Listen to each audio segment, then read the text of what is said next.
Hey y'all, this is Marley K. Hope everybody is doing well.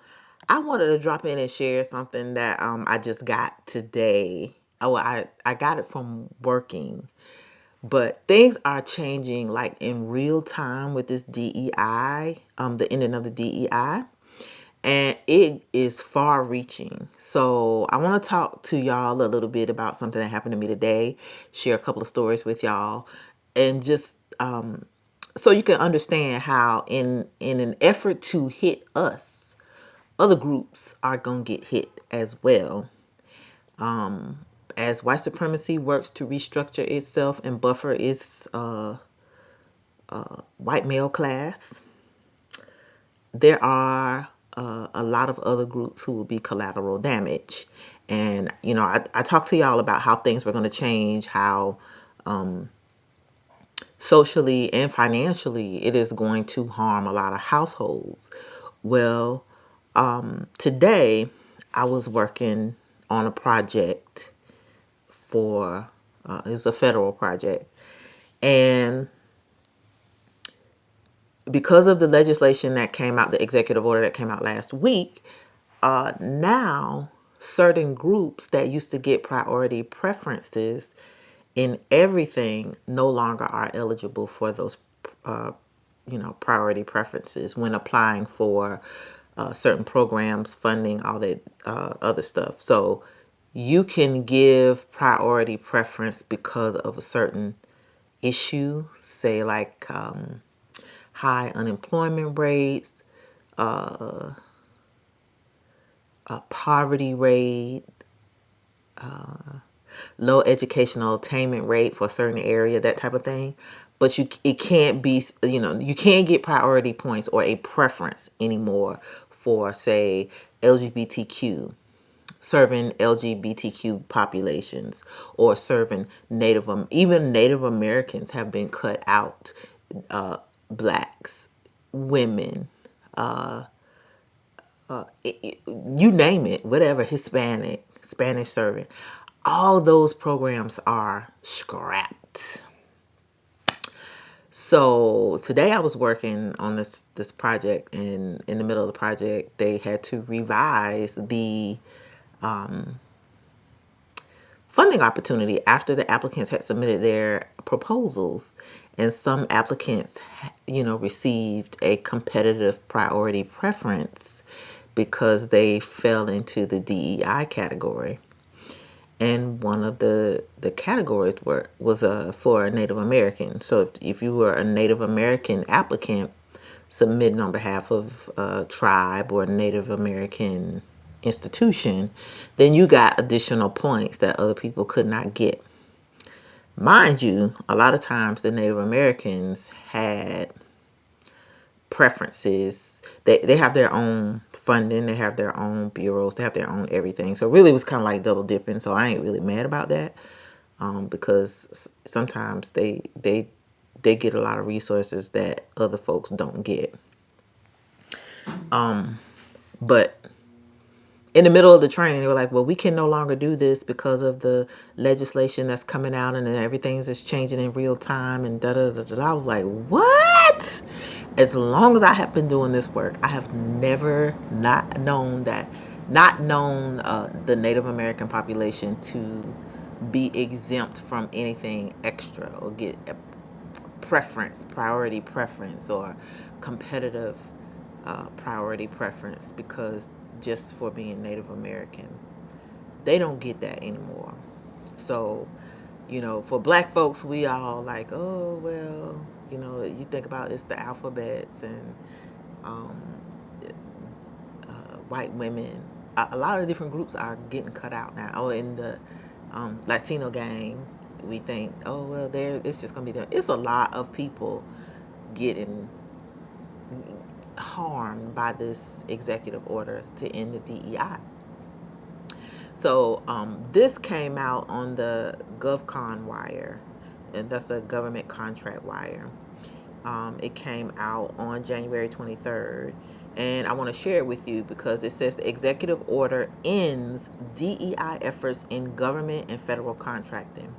So all the contracts that were awarded, I don't know if they're going to end contracts that were awarded because of DEI or if this is for the future, but something is going on where a lot of minority businesses are going to lose contracts because of this DEI executive order. So check this story out. So it says President Donald Trump has signed an executive order directing all executive departments and agencies to end all discriminatory preferences, including diversity, equity, and inclusion or DEI programs. The White House said Tuesday that the EO titled Ending Illegal Discrimination and Restoring Merit-Based Opportunity revoked several executive actions promoting DEI within the federal government and among federal contractors and subcontractors. According to the new policy, the Department of Labor's Office of Federal Contract Compliance Programs should immediately end holding federal contractors and subcontractors responsible for advancing affirmative action. So this basically means that, if you were a federal contractor, there are a lot of requirements that you had to agree to in order to get this money. But a lot of DEI new stuff, um, you had to agree to, like the gender affirming stuff and the non-discriminatory things. You had to give certain people preferences even if they wasn't qualified. Then when you get them, you can't get rid of them because just all kinds of stuff. So in that regard, it was okay because people were taking advantage of it. Downside is now there are no set asides or preferences for minorities of color, people of color, Native Americans, Hispanics, blacks, um, other minority groups who may want to compete against what was traditionally a very white male dominated um, contracting environment. So a lot of things are changing real time, and it's going to have real impacts on just a lot of different things. Even with the Small Business Administration, they have to do away with the minority owned business piece. So there is not going to be any special significant preference for blacks or for women or for LGBTQ serving organizations, Native American, Hispanic, whatever you want to call it. There's not going to be a preference anymore. So it's going to be a very interesting work environment, and you're going to see a lot of fallout from that. That was the goal anyway, but I'm just saying how, people talk about the end of DEI, but they don't really understand how far reaching that executive order is. The office should also cease efforts to encourage or allow contractors to engage in workforce balancing based on race, color, sex, sexual preference, religion, or national origin. In his EO, Trump said that diversity initiatives violate the text and spirit of our longstanding federal civil rights laws and undermine all national unity, as they deny, discredit, and undermine the traditional American values, you might as well say white values, of hard work, excellence, and individual achievement. Pull yourself up by your bootstraps in favor of unlawful, corrosive, and pernicious identity-based spoils system. Now, it's interesting that they use spoils system because that is a word from the Bible. They talk about when in the context of war. So when in the Bible, when it talks about spoils or spoiled, is usually associated with armies or kings, warriors going into different territories taking the things of the people who are losing. It could be women, it could be children, it could be resources, it could be whatever, your stuff took. And so they're basically using this word like, identity based, like it's theft. It's a theft system. So I found that they use that term very interesting, but you got to pay attention to this stuff now, because this religious war is real. So if y'all think these folks are just casually coming up with stuff, this stuff is very much rooted in biblical prophecy. So don't sleep on nothing. Words matter. They're spells, but they also mean something. They're saying something to us. And anytime you kind of gloss over that stuff, you really miss the significance of what they're trying to say. So I just found that interesting. That's just my 2 cents as a nerd. Ending diversity efforts in the private sector. The Trump policy also calls for the U.S. Attorney General to submit a report by May containing recommendations for enforcing federal civil rights laws and taking other appropriate measures to encourage the private sector and illegal uh, the to encourage the private sector to end illegal discrimination and preferences, including DEI. The report should identify the key sectors of concern with each agency's jurisdiction, include a plan containing measures aimed at deterring illegal DEI principles or programs, and determine the most egregious and discriminatory DEI practitioners in each sector of concern, among others. Okay, so this is where folks getting ready to be told on. So whoever the egregious individuals are or businesses are, now they're going to get told on. So now you are in direct fire with the administration, and you run the risk of losing your contract. So that is very, very, very interesting, and I just want to share that particular story with y'all. That you're going to see a lot of businesses. You're going to see contracting change and go back to how it used to be. Saltines all day, every day. Okay, so this other story is about the Tuskegee Airmen. I'm just showing you how DEI is going to be doing a whole lot of stuff. Ending it is going to erase a lot of history.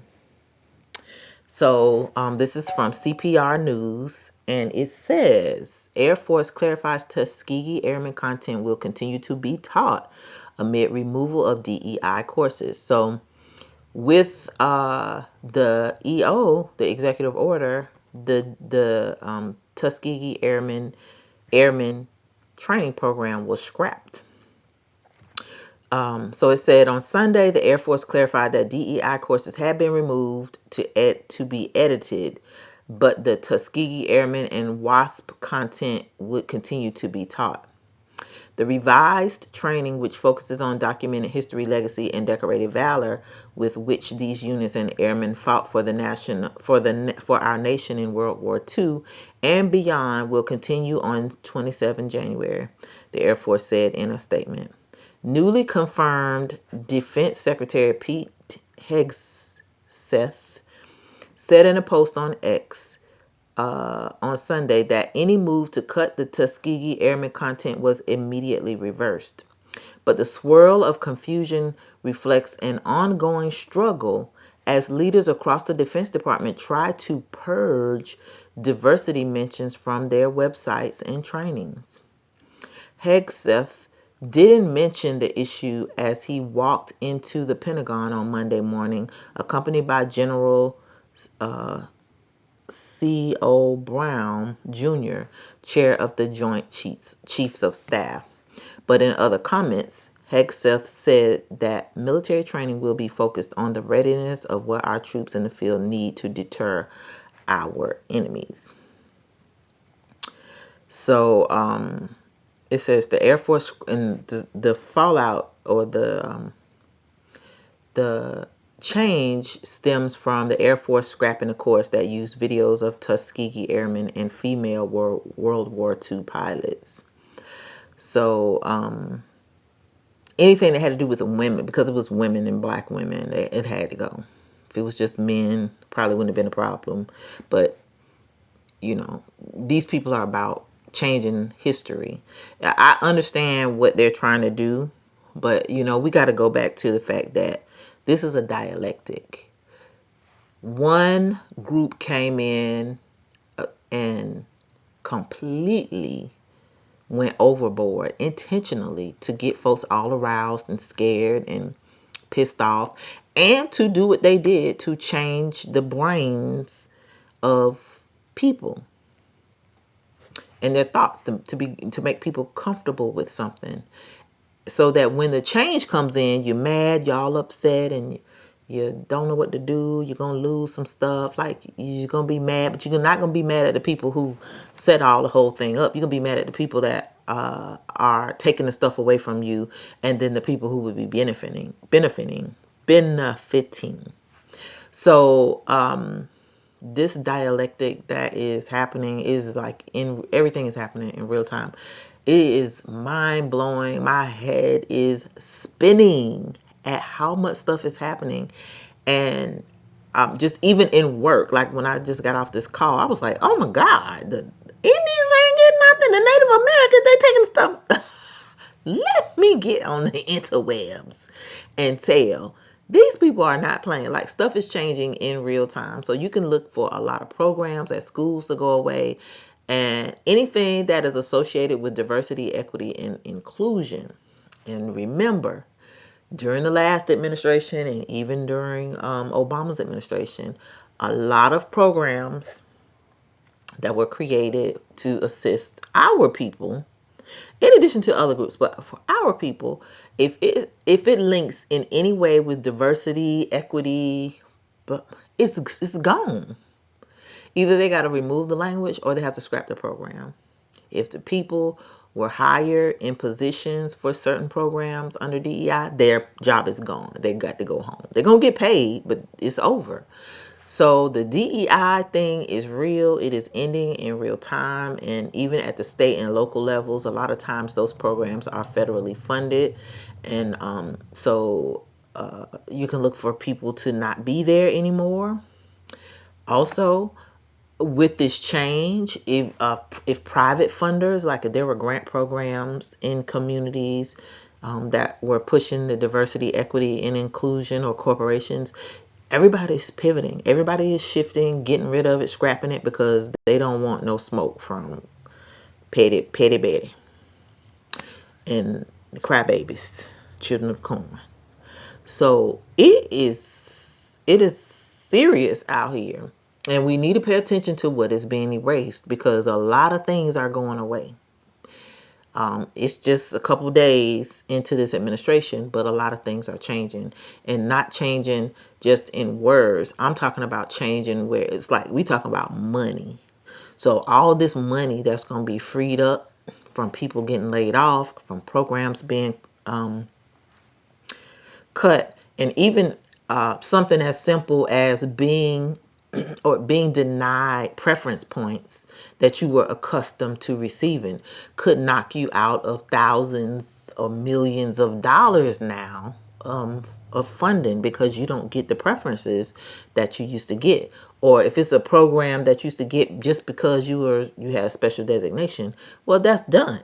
So, in colleges and universities, that's the case. HBCUs, Native American serving institutions, Hispanic serving institutions, all that stuff is going away. So, again, everybody should be preparing for change. But like I said, if your if your finances are associated with programs like this, you really want to start trying to change up your resume, find you something else to do. Again, I told y'all, these sisters, they're getting ready to be unemployed. And not just for the federal government. These corporations are getting ready to start getting rid of black women. So you're going to have a lot of black women who are going to lose their employment. And there are going to be a lot of people, unfortunately, who will not have sympathy, because a lot of black women didn't realize that they were being used for a season. For a long time, at least probably about the last 14, 15 years. So now the chicken's coming home to roost. You have destroyed the black family. You have had bad attitude. You have been the breadwinner. Now you're not finna be the breadwinner. Now men not gonna be sympathetic towards your plight because when you had the driver's seat, you was ugly. It's all on the interwebs talking trash. I make 6 figures. I do blah blah blah. I'm the breadwinner. I don't need no man. Oh, those days are getting ready to change. Um, and I'm serious. It's not even in corporate America. It's just like when I talk about corporate America, I'm talking about just the sister on the floor who was given a little lead position because it was fashionable to hire black women to be over men, and the whole thing was to berate or beat down men. So now, we just got these dynamics and we're going to have to work through these things, but it's just going to be ugly. It's just a situation for more chaos. That's what I see. More chaos, more dissension, more frustration because now sisters get knocked on their butts and brothers going to be gloating. You got white men who are going to be happy because they don't have to be supervised by black women anymore, and they don't feel like these women receive these positions because they earned it. They feel like these sisters got these jobs because of DEI initiative and the incentives. So it is a lot of stuff happening in real time, and it is just crazy to watch. Stuff is happening so fast, y'all. I sometimes just lay and look at the ceiling and just talk to the Most High. Like, what in the world is happening, Father? Why is it ain't almost time to go to the wilderness yet? I'm so tired. But I just know things are going to get rough for us. So, if you're a sister and you are losing your position, this is a time for you to reconnect with the Most High, reevaluate, reshape your life, redo your resume, readjust your attitude, because things gonna get hard out here for the sisters and their children, especially single women, or even women who don't have children, but women who have been able to benefit from DEI. It's going away. All this anti-racism stuff, it's going away. That's why I got out of it, because I already saw the writing on the wall. But you're not going to change white supremacy. White supremacy is going to do what it do, and the only thing that's going to stop it is the Most High. It is a global tyranny program, and they have the power to come in and do all kinds of things. Just like Papa came in, he came in and he did white supremacy a totally different way to undermine the Israelites. And then this guy comes in and he does white supremacy in a different way to undermine Israelites. And the people that were used to undermine us, now they're getting cut down. So it's like constantly, ain't no winning for the Negro in any way, shape, or form. But you're getting ready to see, or we're seeing, how the Confederacy is getting retribution for how they um, catered to Babylon. So I just want to share that with y'all. A lot of things are happening. Lots of things happening. I had never seen nothing like this. I thought Trump's first term was something, but shoo, that joker is doing the most. Do you hear me? Do you hear me now? So y'all keep watch. Keep watch in your communities. Advise your family members, especially if you got a bunch of educated, boule black people who love massa. Tell them massa finna kick the chair from up underneath their butt. So, anyway, um, please like this video, share, and subscribe to the channel. Hit that bell notification so that you'll be notified each and every time I upload new content. Follow me on Instagram, Rumble, and on Odyssey. The links are in the description. If you'd like to support the channel financially, the links are in the description for my coffee and for my Venmo. This is a labor of love, and I do not participate in the program, the partner program on YouTube because I just can't do it. Can't do it. Got too much ethics, I guess. Anyway, lastly, continue to pray, seek the Most High, obey those laws, statutes, and commandments. Repent daily for your sins of commission and sins of omission. Hold on like tight to the Most High because we're getting ready to go for a ride. And like I told y'all, the last quarter of 2024 was going to be rough.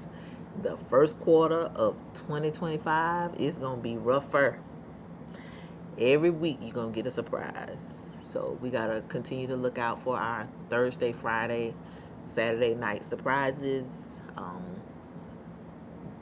Be not deceived. Also, don't be delusional. Understand you're in captivity and your folks don't like you. So you gotta make sure that you're doing what you can to create a buffer for yourself as best you can. All right, this is Marley K. Love y'all, and I am